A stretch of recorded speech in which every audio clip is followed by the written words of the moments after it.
right, good morning, everyone. So, just quickly remind you what we talked about at the end of yesterday. So again, we said the main purpose of a capacitor is to put it into a circuit to store energy for some sort of later use, where we now know that the energy comes from the fact that we have to do work onto the capacitor to have it store or charge up. In this case, we can then either say that the energy is stored within inside of the charge, because we have to force all that charge to go in there. In that case, the energy stored is 1/2 the charge squared divided by the capacitance. Or it's equal to 1/2 the capacitance times the potential difference across the plate squared. Or it's equal to 1/2 of the charge times the potential. But again, any one of these, we can look at how the energy is actually stored. So it's either stored within inside of the charge, stored within inside of the potential, or it's stored with inside of the charge and the potential. But again, the point is that the energy comes from the fact that I have to do work onto it to get it to charge up. So the stored energy then is equal to the work done, which is stored. Or we can look at it in terms of the energy density, which is we're saying that the energy stored within inside the electric field itself. And remember, this is the energy stored per unit volume. So in that case, it's equal to 1/2 epsilon naught times the electric field squared. So good. So let's do one more example. And then from there, we will, oh, that's quantum mechanics. I don't want to see quantum mechanics. Sorry about that. We'll do one more example, and then we'll talk about one other object. There we go. Good. Which is what's known as dielectric. So here, this says that we have a parallel plate capacitor with a plate area of 8.5 centimeters squared and an air-filled separation of 3 millimeters is charged to 6 volts. Then we're going to disconnect it from the battery, and then we're going to pull it apart. So we're going to increase the 3 centimeters up to 3 millimeters up to 8 millimeters. And then we want to find the potential between the plates, the initial energy stored within inside the plates, the final energy stored, and then the work done to separate these guys. So let's kind of draw what's happening here. So what's happening is initially I'm going to take my battery, connect that into my parallel plate capacitor, where this thing has an initial distance of D0, which is equal to 3 millimeters. And this has an area, or the area of the plates. Switch back over here. So the area again is 8.5, and the potential is 6 volts. So this is 8.5 centimeters squared, and this has a potential difference of 6 volts. Okay? So basically what I'm going to do is I'm going to charge this thing up then so that this thing has a total charge of Q. So the potential difference across these is equal to that of the battery. So this is going to have a 6 volt potential. Okay. Then we're going to disconnect this from the battery.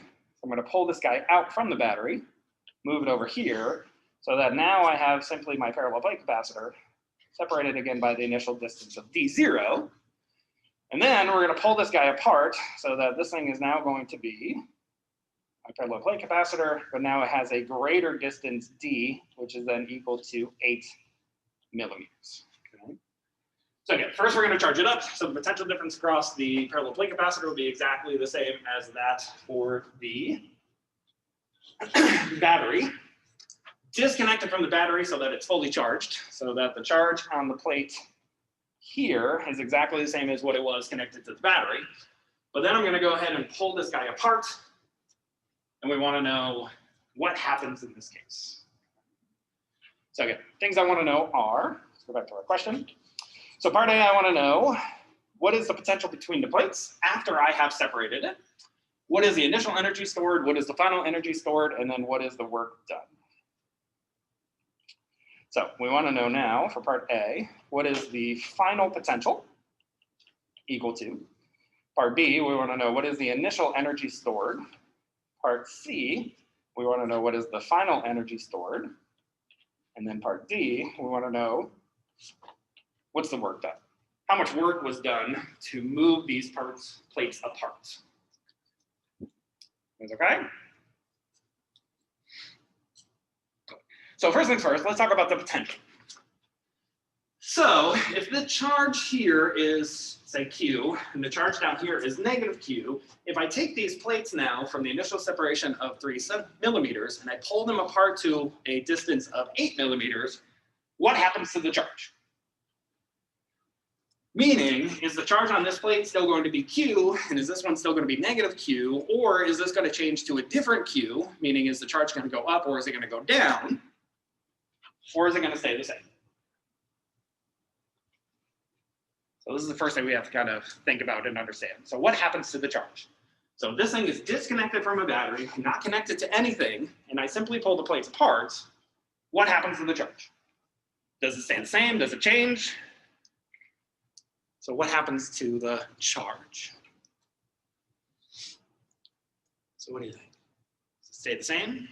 Does it change? Does it go up? Does it go down? What do you think? Okay, the key part here is that it's disconnected from the battery. If I did this while it was connected to the battery, it would be a different answer. So let's think about that one. All right. So in this case, it's disconnected from the battery. So if I simply take my plates and I pull them apart, what happens to the charge? Does it stay the same? Does it increase or decrease? What do you think? Let me ask you a slightly different question.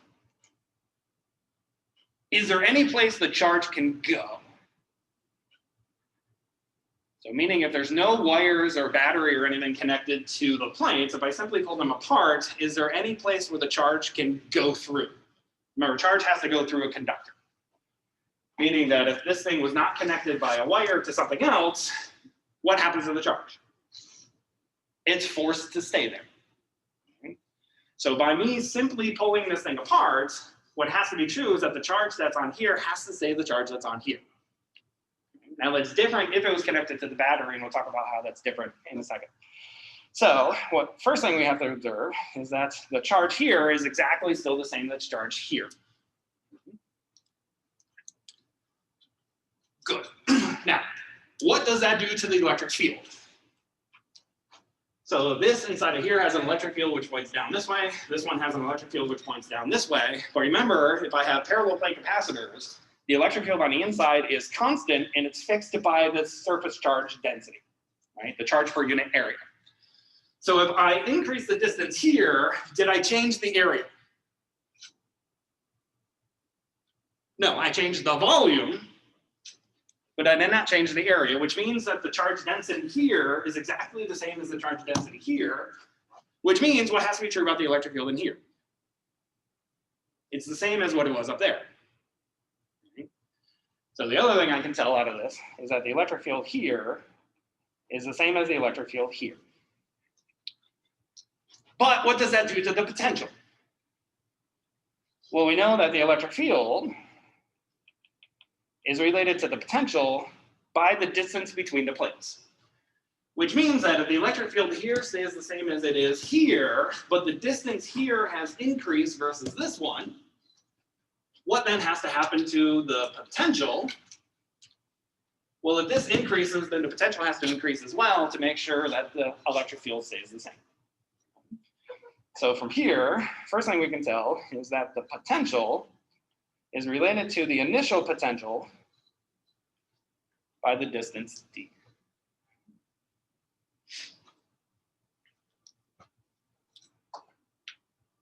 Okay? So good. So here, all this means then is, well, not quite that easy. So we actually have to take the ratio of the two distances. Good. So this is then going to be equal to what? 8 millimeters divided by 3 millimeters times the initial potential, which is then equal to 8/3 times 6 volts.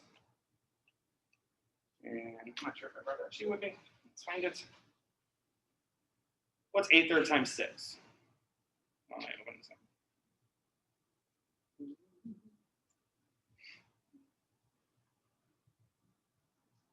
Anybody have a calculator? What's how much? 16? Good. So 16 volts. So this is our new potential difference. Good.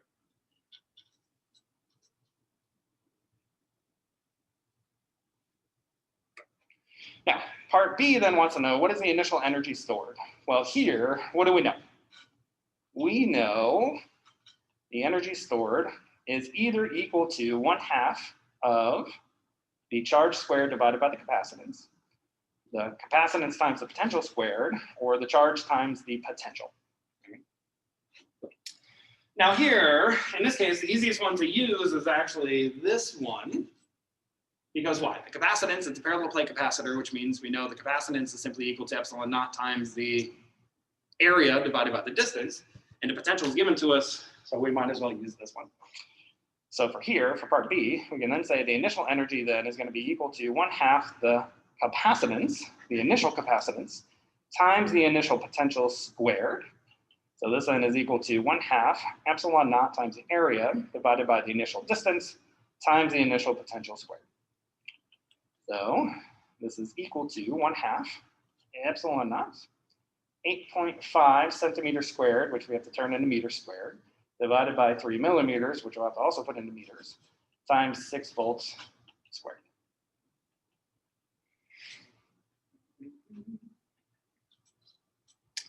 So plug in our numbers. We find in this case then is that the initial energy, once I find it,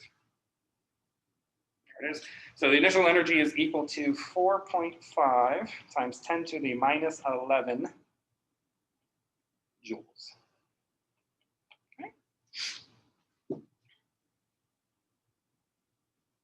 Okay.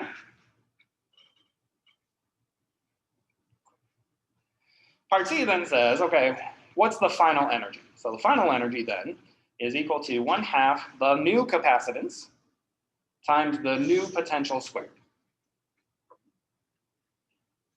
where the new capacitance is equal to epsilon naught times the area, because the area stays the same, divided by the new distance, which is the d, times then the new potential, v squared.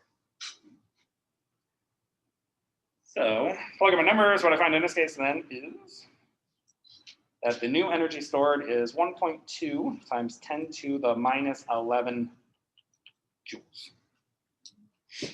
So this is then the new energy stored, which means that the energy actually went up. And then finally, for part D, we want to know what is the work. Well, we know the work done by the electric field is equal to minus the change in the energy, which is then equal to the initial energy minus the final energy. Plug in our numbers, we find in this case then is this is going to equal to negative 7.52 times 10 to the minus 11 joules. So this is the work done by the electric field. So first of all, what does the negative sign mean? Does the electric field do the work itself, or did something else do the work? What does our negative sign mean? Did the electric field do it, or did something else do it?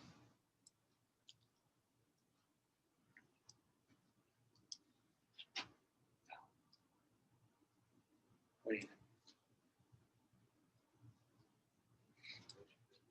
Almost. Something else did it, right? Remember, when the work is negative, that means that it couldn't do it itself, something else had to do it. So what did it? I did. Some sort of external agent did the work. In this case, why does that make sense? Well, we know that's what? This plate is going to be positively charged. This plate is going to be negatively charged. What does a positive want to do with a negative? It wants to attract it, right? It wants to be as close as possible. Which means going from this position down to this position where I have increased the distance, that is counter what the electric field wants to do. It wants to make everything all nice and cozy. So since I'm moving it away, that's opposite of what the electric field wants to do. So I have to physically go in and pull these things apart to make sure that this works. Because the electric field wants to pull them together. For me to get them to, or for them to move apart, I have to physically pull them apart. Because again, this is positively charged and this is negatively charged. Okay? So the last topic we're going to talk about in this chapter is what is known as dielectrics. So what's a dielectric? Well, a dielectric is a way to increase the capacitance of a capacitor. So a dielectric is an insulating material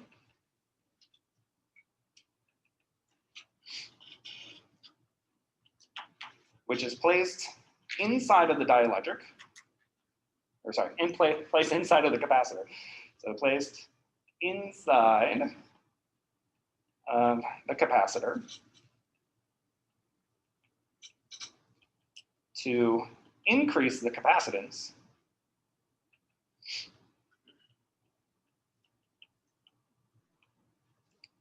by a factor of the dielectric strength.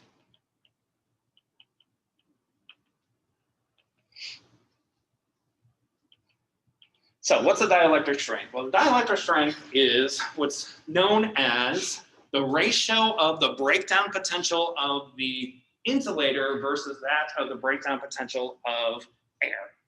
This is what's known as the dielectric strength. So the dielectric strength we're going to call kappa, which is kind of a K, it's a Greek K. So by definition, this is equal to the breakdown potential. So the breakdown potential of the material divided by the breakdown potential of air. So what does that mean? So the breakdown potential is when the potential difference between two objects becomes so great that the actual object itself breaks down.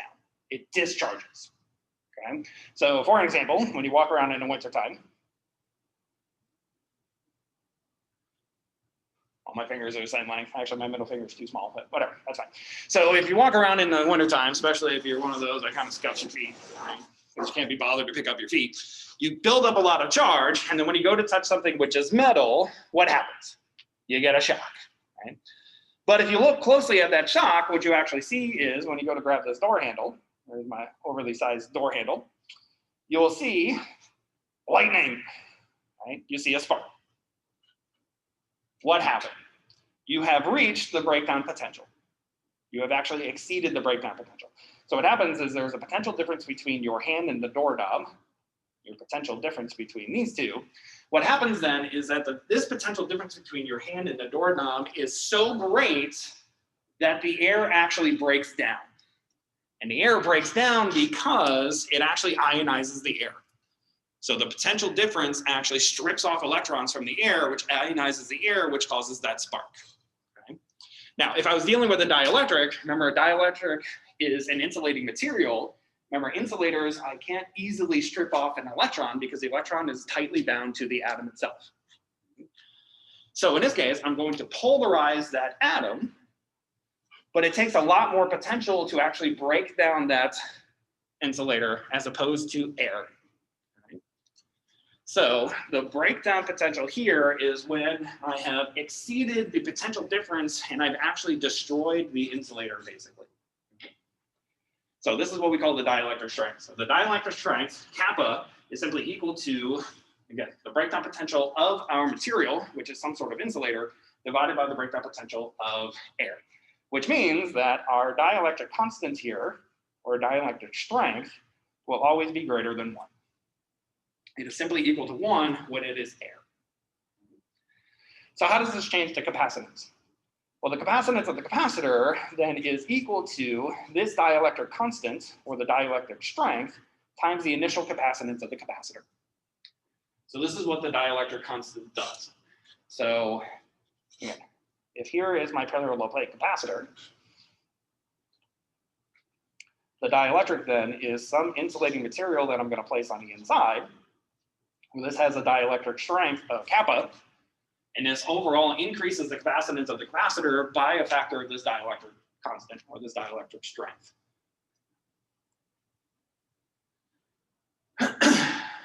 So what does this ultimately do? So what is the effect of this?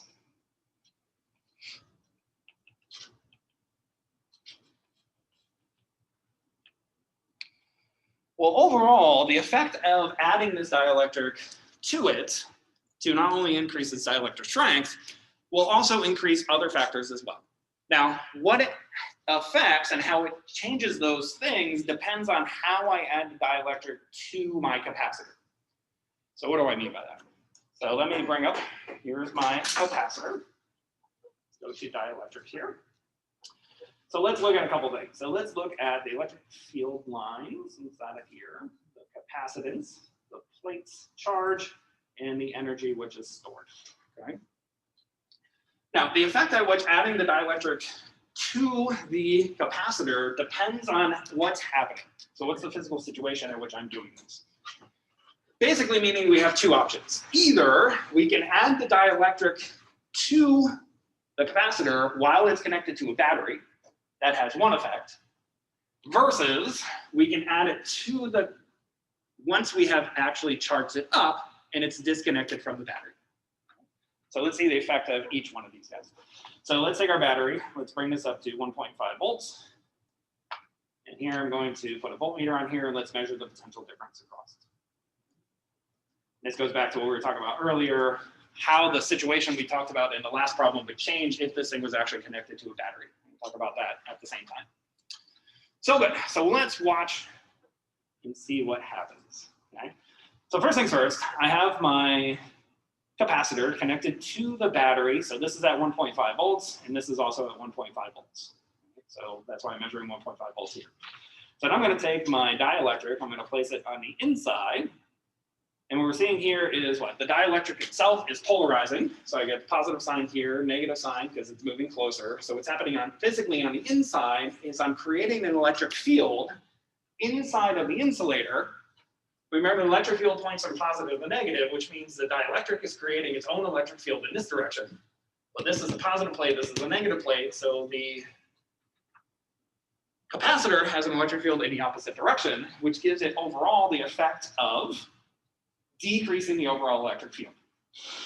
So by me putting in this dielectric, I now have an electric field this way and an electric field this way, which means the total electric field is a reduced electric field. So what does that mean? That means let's look at the charge while I do this. So if I pull this guy out and restart, if I put this guy in, what happens first of all to the charge on the plates? The charge goes up, right? Why is that? Well, that's because the overall electric field is decreasing. As I decrease the overall electric field, I can now put more charge onto my capacitor plates to bring the overall electric field up to what it was without the dielectric on the inside. Because the potential across the plates is still exactly the same. So in this case, if I put in the dielectric while it is connected to the battery is forcing the capacitor to be at exactly the same potential as the battery, which means when I move the dielectric in, the electric field decreases, so I have to put more charge on the capacitor plates to match the potential from the battery, which is going to increase the overall electric field on the inside, while the potential stays the same. Let's also look at what's happening.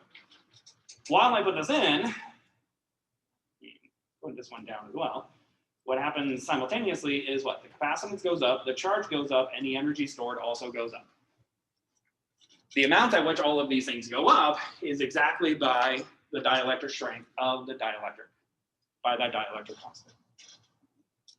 So again, the point here is that the battery is holding fixed the potential across the plates, which means that the electric field changes because it is becoming polarized. I have two electric fields in opposite directions, so I can put more charge onto it. If I have more charge, I can also have more energy. So the overall effect of putting in the dielectric is to increase the capacitance, to increase the charge, to increase the energy. I can get more energy storage. Now, let's contrast that with, let's pull out the dielectric again, and now I'm going to disconnect the battery. So now what's different is what? I've now disconnected the battery, which means this initially has a potential difference of 1.5 volts with a particular amount of charge. What happens in this case? Well, now if I add in the dielectric, notice what happened now. The potential has now gone down. The charge has stayed the same. The energy has gone down and the capacitance has gone down. Why is this true? Well, this goes back to what we talked about in the previous problem. If this thing has a charge and I put in the dielectric, the charge doesn't have any place to go, so the charge on the plates has to remain the same. Which means that the charge on the plates is trying to establish an electric field, But now when I put the dielectric in, it polarizes in the opposite direction, which decreases the overall electric field. And if the electric field decreases, the potential has to decrease as well because there's no battery here holding it constant. Since the potential has now gone down, the charge has stayed the same, the stored energy also has to go down. So how I put in this dielectric will depend, well, the outcome of what happens will depend on the scenario which it is that I force this dielectric to go in. But at the end of the day, what is true is the capacitance will always go up. So regardless of which scenario I'm actually looking at, the capacitance actually goes up. So let's recap each one of these. Good. So what is the overall effect? Well, the overall effect is it depends on whether I am connected or disconnected. So connected versus disconnected. When it's connected, what is constant is the potential. So the new potential is equal to the original potential. Now, one thing I should add here is this is only true when inserting the dielectric. If I remove the dielectric, everything is opposite. So first things first is the potential stays the same. The capacitance increases by a factor of the dielectric constant. What else happens? The charge then increases also by a factor of the dielectric constant. And the energy increases by a factor of the dielectric constant. So this is the overall effect of adding a dielectric while it is being connected to a battery. When it is disconnected, the effect here is that the potential goes down by a factor of the dielectric constant. The capacitance goes up by a factor of the dielectric constant. The charge remains the same, but the energy goes down by a factor of the dielectric constant.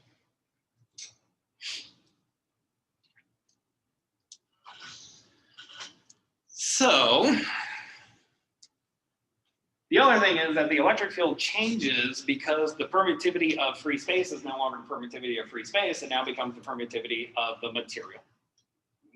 So whenever I add a dielectric, the other effect is instead of having epsilon naught now becomes epsilon, which is equal to kappa times epsilon naught. Okay. Where remember epsilon naught is what's known as the permittivity T of free space. While this guy, epsilon, is what's known as the permittivity of the material.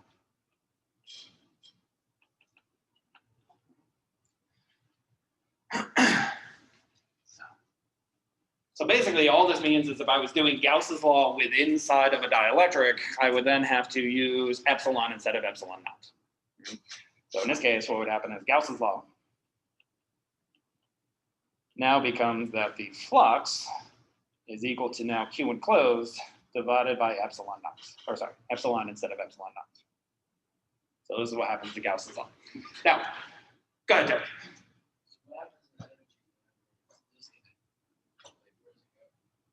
Oh, good question. The energy goes into the fact that I have to do work to push it in there.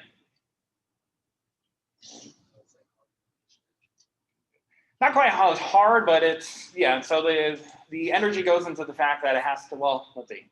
That's actually opposite. Sorry about that. So, good. So it's not that I have to push it in, it's that it actually gets sucked in. Okay. So if I think about it this way, so let's do it this way. So here's my variable plate capacitor, which has an electric field pointing this way. And here's my dielectric, which has an electric field pointing this way. As soon as I start to move this thing in, what will happen is that since this electric field is opposite to the direction of this one, it'll actually get sucked in. It'll actually feel a force and it'll actually accelerate inward because it feels a force. So basically what happens is that the system here decreases energy because it diverts the energy from being stored into energy to pull this guy in. So that's actually where the energy goes. So the energy here is it gives up part of the stored energy into work, where that work is actually to suck this guy in because it actually is energetically favorable for it to be on the inside. As opposed to when this guy is connected to the battery. So even though that the electric field is in opposite directions, but the battery is trying to maintain that this thing has a constant potential difference. So in this case, when it's connected to the battery, it wants to maintain a constant potential difference. So if I'm trying to push the dielectric in here, in this case, it's more energetically favorable to actually put a force onto it by the battery pushing it outward. So in that case, I have to actually force it to go on the inside. It doesn't get sucked in, which is why the energy goes up, because now I have to do work onto the system, and that energy or that work that I do goes into the energy storage. And that's because here, again, because of the battery, it's trying to maintain that constant potential difference. I have to do work over the battery to get it to move in. Where in this case, since there's no battery there, I don't have to maintain that constant potential difference. It's more energetically favorable for the potential to go down, so it wants to actually suck it in itself. So that's the difference between the two. So here, instead of having the energy do the work, I have to do actually work onto the system to get it moving. And that's the difference between the two. That's right. So here, that's a great question. So the energy goes into diverting it to pull it in. So I use that energy to do work. Or in this case, the energy goes in because I can't use that energy to do it anymore. It doesn't want to do it. I have to do it myself. So it's like trying to get your kid to pick up toys. You have to do a lot of work to get them to pick up the toys. Everything's okay? So these are dielectrics. Now, one thing we have to be careful about, though, if we go back to Gauss's law, is it turns out that this dielectric constant can, in general, be position dependent. So in general, epsilon is actually a function of position. In general. So I have to know how this thing is a function of position, because now if I'm thinking about Gauss's law where I'm doing an integral on this side, well, this thing's position dependent, I would have to multiply this over here and actually do an integral over the dielectric constant as well. So we just have to be a little bit careful with this. So this guy in general is position dependent.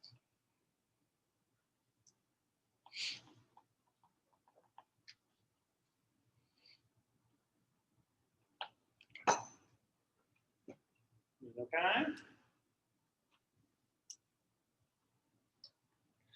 So good. Let's do one example, which involves all of this stuff. And I just realized now I didn't bring my piece of paper that has the answers on it. So you guys have to whip out your calculators and actually calculate something.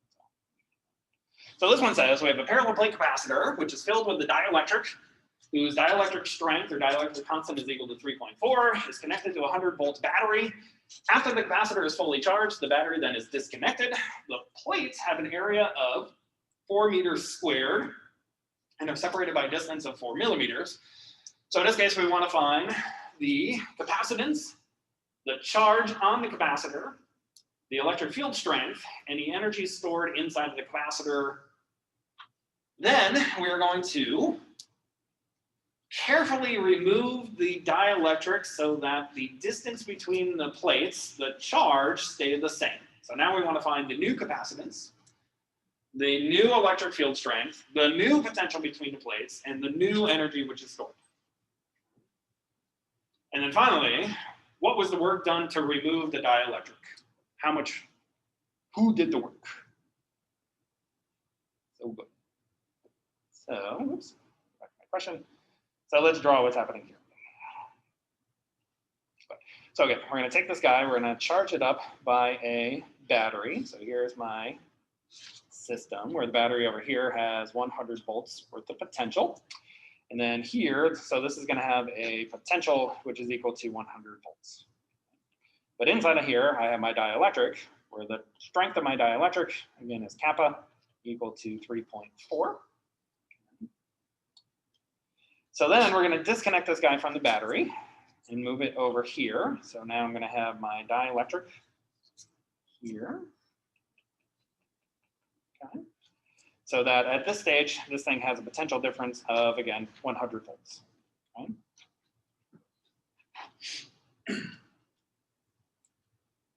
So good. So again, part A, what we want to know is, what is the energy which is stored? Let's call that the initial energy. What is the electric field? Let's call that the initial electric field. What else do we want to know? We want to know the charge, the capacitance, and the energy stored. So we also want to know the charge and the capacitance. So we want to know all these initial things. Then we'll talk about the rest of it after that. Let's see, 4 meters squared and 4 millimeters. So we know the area is 4 meters squared and the distance is 4 millimeters. Good, so let's deal with the capacitance first. So the initial capacitance then is equal to the dielectric strength times the capacitance of the capacitor, because it has a dielectric inside of it. So here, we know this guy is going to be equal to what? Kappa times epsilon naught times area divided by the distance. So this is going to be equal to 3.4 times 8.85 times 10 to the minus 12 times 4 divided by 4, which is 1, but I have meters squared. So this is going to be basically what? 1 meter squared divided by 1 millimeter.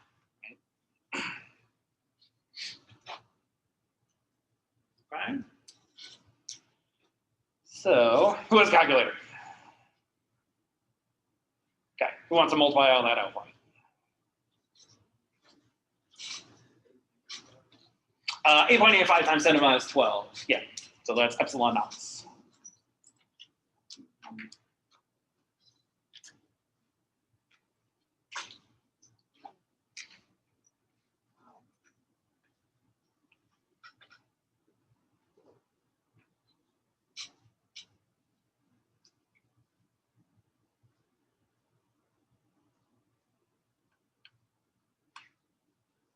What'd you get, Matthew?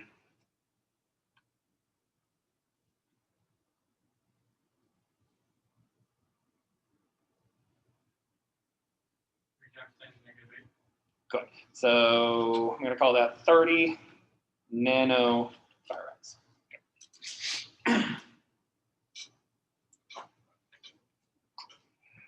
Okay? Good. Now, what about the electric field? So let's do the electric field next. We know the initial electric field is just simply the potential initially divided by the initial distance. In this case, is only the distance. So it's going to be equal to 100 divided by 0.004 meters. So this is volts per meter. So it's going to be something like 25,000 volts per meter. I can do bad math in my head. Am I right? Yeah, good. Okay. Good. Nice to know I can do bad math still. Okay. Anyways, okay? Let's talk about the energy. So the energy stored then is going to be equal to what? So in this case, we know that since it has a dielectric, so this is going to be equal to the energy. So that's going to be 1/2. Let's do it this way: the capacitance times the potential. So this is the initial capacitance times the initial potential squared. So it's going to be equal to 1/2 the dielectric times epsilon naught. Actually, we already calculated that, so let me just leave it that way. So remember, C0 was equal to 30, V0 is equal to 10, so there's going to be 1/2 of 30 nanofarads times 100 squared. Remember, nano is 10 to the minus 9. So that's going to be what? 100 squared, 1,000, right? Times 10, so this is going to be something like 1.5 times 10 to the minus 4 joules. Is that right? Yeah, good. Okay. What was the last time we want to know? What's the charge? Good. So for the charge, we know that charge is equal to what? Capacitance times potential, right? So in this case, this is simply the initial capacitance times the initial potential. So this is equal to 30 nanofarads times 100 volts. So this is going to be equal to nano 10 to the minus 2. So that's 10 to the minus 7, right? So it could be 30 times 10 to the minus 7 coulombs. Which is then what? 3 microcoulombs? All right. Yeah, because I'm moving it to the left. Yeah, good. Everyone's okay? Not too bad. Good. So now what we're going to do is we're going to take that same capacitor, but now we're going to remove the dielectric. Okay. So we're going to remove it in such a way that we're going to keep that distance the same. So D is still the same. The area is still the same. And that charge is still the same. So what's going to happen in this case? So now what we want to know is, for part B, what is the new capacitance? Well, the new capacitance is equal to the initial capacitance divided by the dielectric constant. Because now if I pull out the dielectric, I have to decrease it by the amount of the dielectric constant. So that's simply going to be, what, 30 nanofarads divided by 3.4. So that's going to be a little less than 1, so about 0.9-ish nanofarads. Is that about right? Or sorry, 9. I took 3 divided by 3.4 instead of 30 divided by 3.4. What is it? Yeah, so 9 nanofarads. Good. Good. What else do we want to know? So we also want to know the electric field strength, the voltage between the plates. Good. So let's talk about those. So good. So the electric field. Let's talk about the electric field. Actually, we got to do the voltage first. So what happens to the voltage? Well, we said before that what if I input the dielectric into the capacitor while it was connected to the battery, that means the potential would go down by a factor of the dielectric constant. But now if I pull it out, that means that the potential has to go up by a factor of the dielectric constant. So that means our new potential then is equal to the original potential times then the dielectric constant. So this is going to be 340 volts. From here, the new electric field is then going to be equal to what? The new potential divided by the new distance, but the distance is the same, so this is going to be 340 volts divided by 0.004 meters, which is the same thing as what? The original electric field times the dielectric constant. So this is actually the same thing. What was our original electric field? 25,000 times 3.4, so it's going to be something like 85,000-ish. So it's 25,000 times 3.4.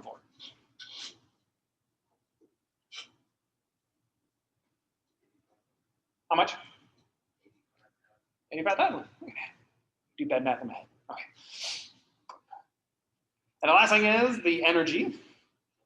So good. So now the new energy is, again, what we said was, what? If we took the capacitor and added the dielectric, what would happen in that case then is the energy would go down, which means if I pull out the dielectric, the energy has to go up by a factor of the dielectric constant. So this means that this guy has to increase by a factor of the dielectric constant.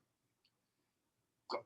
So this is going to be equal to 3.4 times the initial energy, where the initial energy was 1.5 times 10 to the minus 4.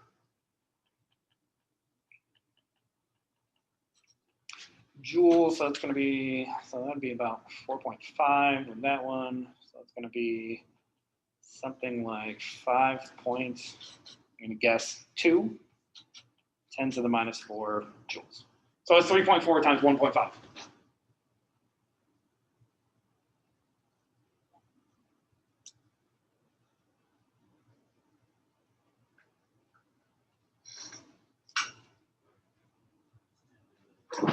$5.1. That was close. There we go. Okay. It's okay. So finally, part D then, or C, sorry, wants to know how much work was done. Well, we can say the work done by the electric field then is equal to minus the change in the energy, which is then equal to the initial energy minus the final energy, which is then going to be what, 1.5 minus 5.1 times 10 to the minus 4 joules, which is then equal to what, minus 3.6 times 10 to the minus 4 joules.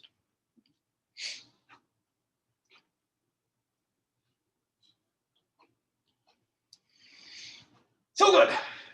In this case, again, we have a negative sign, which means that the electric field did not do the work, something else did the work, which means that was the second part of the problem. Who did the work? Well, who did the work was whoever pulled out the dielectric. And we know that that's true because, as we talked about with Derek, again, what it wants to do is it wants to suck it in. So for me to remove it, the electric field doesn't want it to be removed, so I have to do work to overcome that to get it to move out. So these are dielectrics. So good. So last thing is, we do have a group problem. Find it. Called parallel and series. Series and parallel. So we'll just talk about these real quick, and then I think we'll be out of time at that stage. And then Monday we'll come back and we'll start the next chapter. So we'll start talking about currents and resistors and all that kind of good stuff. So here we have two separate problems. This picture is associated with this problem, and this picture is by itself. So the first one says that we have this array of capacitors. So we have one here, second one here, third one, and fourth one, where each one of these guys has exactly the same amount of capacitance, which is 7 microfarads.